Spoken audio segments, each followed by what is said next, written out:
जी, हमारा जो टॉपिक अब शुरू हो रहा है रादर सिंपल और बड़ा ही इसमें इंटरेस्टिंग बातें भी हैं और हमारे पिछले कॉन्सेप्ट्स में की बेस पे हम ये वाले अब कॉन्सेप्ट जो है पढ़ेंगे। यहाँ पर आप लोगों को इस टॉपिक में थोड़ा सा इंट्रोडक्शन दिया जा रहा है। असल में ये कोई सेपरेट टॉपिक नहीं है, पिछले टॉपिक की कंटिन्यूटी है। ठीक है, आप यूं कह लीजिए कि अब हम जो है वो असल में यहाँ पर अब डिटेल में देखेंगे examples of polygenic traits in human. ठीक है, पॉलीजेनिक ट्रेट्स, तो ये जो पॉलीजेनिक ट्रेट्स हैं ह्यूमन में, इसकी एग्जांपल क्या हो सकती है। और पॉलीजेनिक ट्रेट्स जो है उसके लिए एक और टर्म हमने इस टॉपिक के शुरू में यूज कर ली हुई है, वो भी मैं आपको जो है वो बताता हूँ। सबसे पहले तो ह्यूमन की पॉलीजेनिक ट्रेट की एग्जांपल जो है उनको आप कह उसमें सबसे पहले आप जो है वो हाइट की एग्जांपल लेकर आते हैं। ये एक एक्सीलेंट एग्जांपल है और इसके लिए इस वक्त सिर्फ यही कहा जाता है कि इसके लिए मल्टीपल जीन्स भी मौजूद हो सकते हैं और मल्टीपल एलील्स भी मौजूद हो सकते हैं। ठीक है, सबसे पहले तो अब यहाँ पर आप मुझे बताइए मल्टीपल जीन्स और मल्टीपल एलील्स का क्या मतलब हुआ। क्या ये दोनों डिफरेंट टर्म्स हैं या सेम है?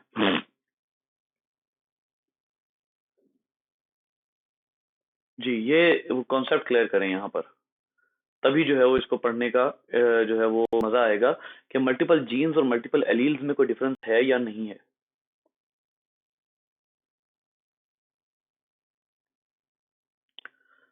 ये मैंने उस दिन भी आपसे बात की थी, मल्टीपल जीन्स जो हैं उनमें आप कहते हैं कि more than two genes at different loci पर more than two genes controlling single trait. ठीक है, एक ट्रेट को कंट्रोल करने के लिए दो से ज्यादा जीन हो।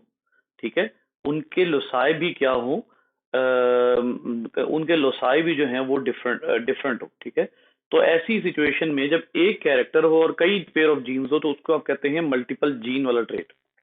मल्टीपल एलील क्या होता है? मल्टीपल जीन्स और पॉली जीन्स, इसमें कोई फर्क नहीं है बच्चे, ये एक ही बात है। अच्छा, मल्टीपल एलील क्या होता है कि सेम लोसाई और उसके अलावा सिंगल कैरेक्टर, लेकिन क्या हो, single character two more than two alleles. अब इसमें जो है ना वो बात को समझिए, बात समझना क्या है। फर्ज करें पॉलीजीन्स है, एक ट्रेट है वो जीन पेयर ए से कंट्रोल होता है, एक ट्रेट है वो जीन पेयर बी से कंट्रोल होता है, एक पेयर जीन पे एक ट्रेट, ये जो है ट्रेट सेम है। ठीक है, ये मैं बात कल भी रिपीट कर चुका हूँ, ट्रेट सेम है लेकिन जो जीन्स हैं वो डिफरेंट है जो इसको कंट्रोल कर रहे हैं। लेकिन मल्टीपल एलील्स में क्या होगा कि एक ही लोसाई पे एक जीन की दो फॉर्म हो सकती हैं, ए या स्मॉल ए। ठीक है, लेकिन अगर इसके अलावा भी एलील्स मौजूद होंगे तो जीन तो एक ही है ना, जीन तो डिफरेंट नहीं है। जीन और लोकस एक है, उसके ऊपर ए प्लस, ए माइनस, ए अल्फा, ए बीटा। देखिए जीन चेंज नहीं हो रहा, जीन सेम है। यहां पर जीन चेंज हो रहे हैं। जब दो से ज्यादा जीन्स कंट्रोल करेंगे तो वो होगा पॉलीजेनिक ट्रेट। ठीक है, जब एक ही एलील की डिफरेंट फॉर्म्स कंट्रोल करेंगी तो वो होगा मल्टीपल एलीलिक ट्रेट। इसमें लोसाई चेंज नहीं हो रहा, लोसाई सेम है, लोकस सेम है, लोकस इज सेम। तो ये बात मैं पिछले 3 लेक्चर से मुस्तकिल रिपीट कर रहा हूँ। पॉलीजेनिक ट्रेट और मल्टीपल एलील, इनका फर्क ये है, इसमें लोकस सेम होगा, इसमें सेम कैरेक्टर के लिए जीन्स भी डिफरेंट होंगे, लोकस भी डिफरेंट होंगे। इसके अंदर जीन जो है वो दो से ज्यादा होंगे, इसमें जीन सेम होगा, उस जीन की डिफरेंट फॉर्म्स होंगी जिनको आप एलील्स कहेंगे। ठीक है, तो ह्यूमन हाइट एक ऐसा कैरेक्टर कि जो पॉलीजेनिक भी है, जिसको ज्यादा जीन भी कंट्रोल करते हैं, और उन पॉलीजीन्स की फॉर्म भी ज्यादा हो सकती है, मतलब वो पॉलीजेनिक भी हो सकता है और मल्टीपल एलील्स भी का कैरेक्टर भी हो सकता है। जिसकी वजह से जब हम ह्यूमन हाइट के बारे में पढ़ते हैं तो हमें पता ये लगता है कि इसका एग्जैक्टली वही ग्राफ आ रहा है जो ग्राफ आया करता है व्हीट ग्रेन के कलर का। व्हीट ग्रेन के कलर का ग्राफ आया करता है, ये वही ग्राफ है। और ये असल में बेल शेप्ड ग्राफ जो है, ये ऐसे ट्रेट का जो है, ऐसे ट्रेट की, ऐसे कैरेक्टर की निशानी है जो असल में कौन सा कैरेक्टर शुमार होता है? Continuously varying. Continuously varying. अब कंटिन्यूअसली वेरिंग का क्या मतलब है? कंटिन्यूअसली वेरिंग का मतलब ये होता है एक ऐसा ट्रेट जो किसी एक पॉपुलेशन उस मुस्तकिल वेरी कर रहा हो। पॉपुलेशन की बात हो रही है, मैं पहले लेक्चर से ही ये बात कर रहा हूं कि जो भी पॉलीजेनिक ट्रेट होगा ना, एक ऐसा ट्रेट जो पॉलीजेनिक हो, वो पूरी पॉपुलेशन में मुस्तकिल चेंज होता रहेगा। क्यों? आपको नहीं पता कि अगर एक कैरेक्टर को 10 जीन कंट्रोल कर रहे हैं, for example A B C D E, ठीक है, ये 6 हो गए, जी एच आई और जे। अब इनमें से हर एक की दूसरी फॉर्म है स्मॉल में, ठीक है, स्मॉल में दूसरी दूसरी फॉर्म इनकी मौजूद है। अब आपको क्या पता है? आपको अच्छे तरीके से पता है कि अगर फर्ज करें कि आपके एक कैरेक्टर को ये सारे जीन्स कंट्रोल कर रहे हों, ठीक है, तो आपको ये नहीं अंदाजा कि जिसमें जो है वो किस इंडिविजुअल में सारे डोमिनेंट आएंगे, किस इंडिविजुअल में सारे रिसेसिव आएंगे, किस इंडिविजुअल में 9 डोमिनेंट आ जाए 1 रिसेसिव आ जाए, किस इंडिविजुअल में 5 डोमिनेंट आ जाए 5 रिसेसिव आ जाए, किसी में 3 डोमिनेंट आ जाए 7 रिसेसिव आ जाए, ठीक है। तो ये अगर कोई ऐसा ट्रेट हो जो 10 जीन से फॉर एग्जांपल कंट्रोल हो रहा है, तो ऐसा ट्रेट कोई से भी 2 पर्सन में सेम नहीं हो सकता।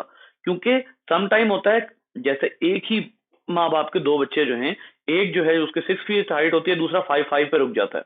क्यों रुका है? उसके अंदर जो जीन्स हैं वो सेम नहीं आए, ठीक है, भाई जैसे नहीं है। इसका क्या मतलब हुआ कि जो ट्रेट्स हैं असल में वो ट्रेट्स, उनके जो जीन्स हैं उनकी जो कंपोजिशन है जीन्स की वो सेम नहीं है।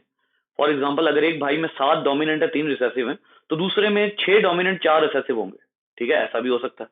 तो ऐसी सूरत में ऐसा ट्रेट पॉलीजीनिक भी कहलाता है, लेकिन पॉपुलेशन के एतबार से उसको आप कहते हैं कंटिन्यूअसली वेरिंग। यानी पॉपुलेशन में कोई से 2 इंडिविजुअल में वो ट्रेट सेम ना हो, उसको कंटिन्यूअसली वेरिंग ट्रेट कहते हैं, सिवाय इसके कि वो ट्विंस हो, और वो भी आइडेंटिकल ट्विंस हो। सिर्फ उस सूरत में ये ट्रेट सेम होता है, वरना पॉपुलेशन में ये ट्रेट जो है वो कंटिन्यूअसली वेरी करता है पर्सन टू पर्सन, ठीक है। अच्छा, कंटिन्यूअसली वेरिंग ट्रेट के बजाय दूसरा ट्रेट होता है जिसको आप कहते हैं ये जो डिसकंटिन्यूअस वेरिएशन, डिसकंटिन्यूअसली वेरिंग ट्रेट। इसकी क्या होती है? इसकी चंद टाइप्स होती हैं। For example ABO blood group है ना, ये डिसकंटिन्यूअस है, ये डिसकंटिन्यूअस है, एक जगह पे आके इसकी हद रुक जाती है, इससे ज्यादा नहीं होते एबीओ या एबी, ठीक है। ये भी डिसकंटिन्यूअस है, ठीक है। पूरी पॉपुलेशन में ये चार ही तरह के ट्रेड्स होंगे। इनका ग्राफ आपको ए बी ओ का ग्राफ कभी भी बेल शेप नहीं मिलेगा। ये देखिए, ये हाइट का ग्राफ है ना, ये बेल शेप्ड ग्राफ है, ठीक है।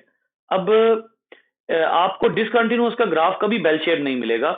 यहां पर टंग रोलिंग की बात आ रही है। टंग रोलिंग क्या होता है? टंग रोलिंग होता है if you can roll your tongue along the axis of it, ठीक है, इस तरह की शेप। अपनी जो टंग है उसको अपने होंठों के दरमियान दबा गोल जो है वो बना सकते हैं, देन इट वुड बी, ये देखिए ये जो चीज है इट इज टंग रोलिंग। अब कुछ है जो टंग रोलर्स हैं, कुछ है जो नहीं है। इसका मतलब है ये डिसकंटिन्यूअस है ना, ये एक डिफाइंड सी बात है भाई, ये है ये नहीं है, बस ये जो 2 चीजें हैं आप इसमें क्या कहते हैं?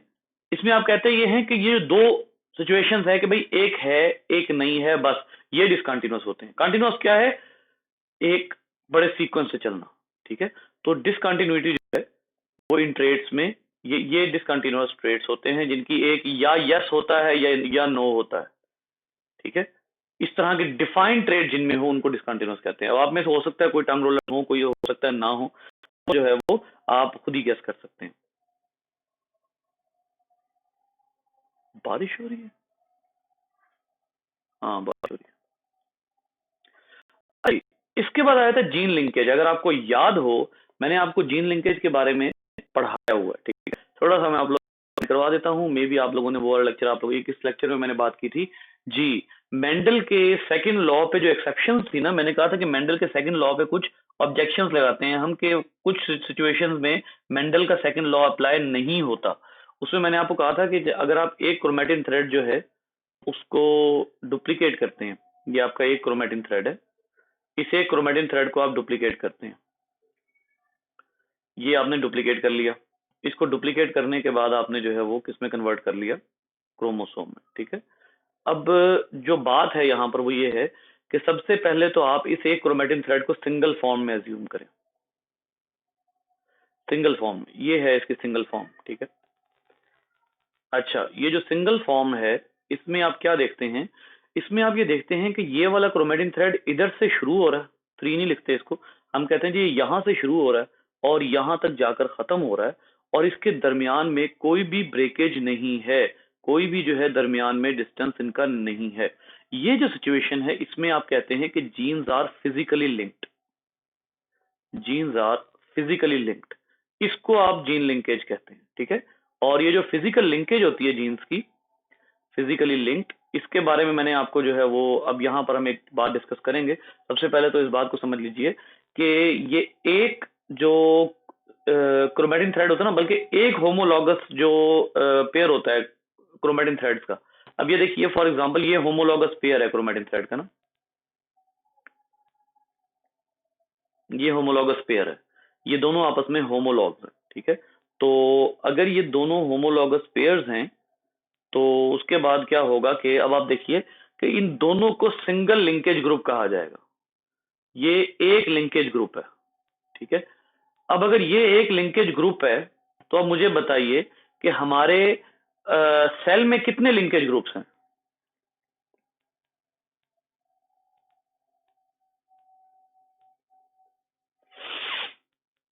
जी जल्दी से।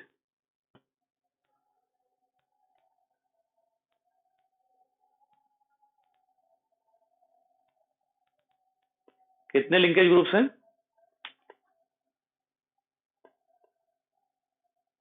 जी जल्दी बताइए।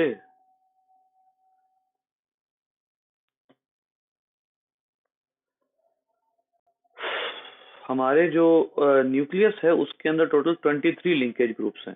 23 क्यों है? क्योंकि हमने कहा था कि जो दो होमोलॉग हैं, दो होमोलॉग उनको आप सिंगल, ये सॉरी दो होमोलॉग है यानी एक पेयर है, ठीक है, होमोलॉगस पेयर है। अगर आप एक होमोलॉगस पेयर को सिंगल लिंकेज ग्रुप कह रहे हैं तो टोटल कितने होमोलॉगस पेयर हैं? टोटल 23 पेयर्स है ना हमारे न्यूक्लियस के अंदर। तो वो जो 23 पेयर्स हैं वो जो है वो 23 pair is equal to 23 linkage groups, ठीक है। क्योंकि दो होमोलॉग्स आपस में मिलकर एक लिंकेज ग्रुप बना रहे हैं तो 23 होमोलॉग्स आपस में मिलकर 23 लिंकेज ग्रुप्स बनाएंगे, विच मींस के हमारे न्यूक्लियस के अंदर लिंकेज ग्रुप्स टोटल हैं 23। यहाँ पर आप लोगों को यहाँ इन्होंने मेंशन किया वो ये देखिए, the number of linkage group correspond to the number of homologous pairs of chromosome. Man has 23 linkage groups, क्योंकि जितने होमोलॉगस पेयर होंगे उतने ही, जितने होमोलॉगस पेयर होंगे उतने ही जो है वो लिंकेज ग्रुप्स होंगे। तो होमोलॉगस पेयर 23 हैं, लिंकेज ग्रुप्स भी 23 हैं, ठीक है। ठीक है जी, अब हम इसको जो है वो नमाज के बाद देखते हैं।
ये हमारा जो है वो इसमें सेक्स लिंकेज में जो असल पॉइंट है वो क्या है असल में ये देखिए gene linkage also minimises the chances of genetic recombination and variation among offspring.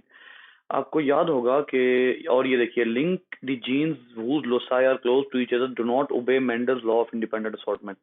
आप लोगों को याद होगा Mendel's law of independent assortment में क्या था, जो इंडिपेंडेंट असॉर्टमेंट का लॉ था उसके मुताबिक मेंडल सेकंड लॉ की बात हो रही है, उसके मुताबिक ये था कि अगर एक ही क्रोमोसोम है और उसके ऊपर ये दो जीन्स हैं ए और बी, ठीक है, तो ये उसका होमोलॉग है, इसके ऊपर ए और बी है। तो मेंडल के मुताबिक ये था कि these do not for the transport of for the transport in next generation these do not depend on each other। ये एक दूसरे के ऊपर जो है वो डिपेंड नहीं करते। अब यहाँ पर ये जो बात मेंडल ने कही थी इसको ये डेविएट हो गई थी, ठीक है। और ये मैंने आपको बताया था कि ये जो जीन्स हैं ये एक दूसरे के ऊपर डिपेंड कर सकते हैं। कैसे कर सकते हैं, उसकी वजह हमने ये कही थी कि अगर आपके पास एक अदद क्रोमोसोम है और इस क्रोमोसोम के ऊपर दो ऐसे जीन्स हैं जो ए और बी बिल्कुल साथ साथ हैं, और अगर इसका जो नॉन सिस्टर होमोलॉगस क्रोमेटिड है वो आता है इसके क्लोज में और वो इसके साथ आगे क्रॉसिंग ओवर करता है, तो उस सूरत में अगर ये सेगमेंट पूरा इधर चला जाता है ना, तो इसके सारे जीन्स जो आपस में लिंक्ड है, अब ये सेगमेंट पूरा जाएगा तो इसका मतलब है इसके सारे जीन्स आपस में क्या हैं, इसके सारे जीन्स आपस में लिंक्ड हैं, तो ये वाले सारे इधर ट्रांसफर हो जाएंगे। अगर ये वाले सारे इधर ट्रांसफर हो जाते हैं तो इसका मतलब ये है कि these all depend on each other, जबकि मेंडल ने क्या कहा था कि इनमें से कोई भी दूसरे पर डिपेंड नहीं करता, ठीक है। तो जो बात यहाँ पर समझ आती है वो ये है बेटा कि जो जीन लिंकेज है उसकी वजह से जो क्रॉसिंग ओवर होती है ना, जो क्रॉसिंग ओवर होती है वो हिंडर होती है, मतलब आप यूं कह लीजिए कि जो क्रॉसिंग ओवर होती है उसकी राह में रुकावट आती है जीन लिंकेज की वजह से। क्योंकि अगर एक पूरा टुकड़ा उठा के आपने इधर रख दिया तो उस पूरे टुकड़े में जितने जीन्स होंगे वो सारे के सारे अगली जनरेशन में जाएंगे। इसका मतलब है कि इंडिपेंडेंट असॉर्टमेंट के रास्ते में जो रुकावट है वो जीन लिंकेज है, और ये हकीकत, ठीक है। मेंडल की लकीनेस क्या थी कि मेंडल ने जो 7 ट्रेट स्टडी किए वो या तो सेम क्रोमोसोम पे बहुत दूर दूर थे या वो डिफरेंट क्रोमोसोम्स पर थे। तो इस लिहाज से जब ये बात की गई तो पता ये लगा कि असल में जो जीन्स फिजिकली लिंक्ड होते हैं, जो भी जीन्स फिजिकली लिंक्ड होते हैं वो एक दूसरे के ऊपर डिपेंड बहरहाल करते हैं, ऐसा नहीं है कि वो एक दूसरे के ऊपर डिपेंड नहीं करते, ठीक है। तो ये जो अब आगे आप लोग आगे जो है ना ये पढ़ने लगे ना कॉन्सेप्ट, ये मैं इंशाल्लाह आप लोगों को कल पढ़ाऊंगा, लेकिन ये जो आप लोग कॉन्सेप्ट पढ़ने लगे हैं ना ये कॉन्सेप्ट इसी बात का बताता है कि असल में ये जो आपके ये जो हैं जितने भी जीन्स और जितने भी ट्रेट्स में चेंज आता है ना, असल में ये जो चेंज आता है इसको कैसे मेजर करना करना होता है, किस तरह से इसको आप मेजर करते हैं और किस तरह से ये पता लगता है कि ये जो अगली जनरेशन है उसमें कितनी वेरिएशन आई है। असल में ये देखिए रिकम्बिनेशन फ्रीक्वेंसी आपने अभी पढ़ा ना जीन लिंकेज, तो आप अब इसके जरिए ये पता लगा सकते हैं कि रिकम्बिनेशन फ्रीक्वेंसी क्या है। रिकम्बिनेशन फ्रीक्वेंसी का मतलब ये होता है कि कितनी उन्होंने क्रॉसिंग ओवर किए, कितने उन्होंने सेगमेंट्स एक्सचेंज किए, कितने जीन्स आपस में एक्सचेंज किए हैं, इसको आप रिकम्बिनेशन फ्रीक्वेंसी कहते हैं। तो रिकम्बिनेशन फ्रीक्वेंसी जो है असल में वो होती है, वो आती है वो उसको हमने कैलकुलेट करना सीखना है, वो इंशाल्लाह हम नेक्स्ट लेक्चर में देखेंगे। यहाँ पर ये वाला जो टॉपिक है इसके बारे में आप काफी डिटेल में बात कर चुके हुए हैं कि 4 स्ट्रैंड जो हैं, 4 strand stage between non sister chromatids, जब टेट्राड बनता है और टेट्राड बनने के बाद इनके दरमियान में क्रॉसिंग ओवर होती है, ये सारा कुछ आप जो है वो पढ़ चुके हुए हैं, तो ये कोई ऐसी हैरानी की बात इस लिहाज से नहीं है, ठीक है।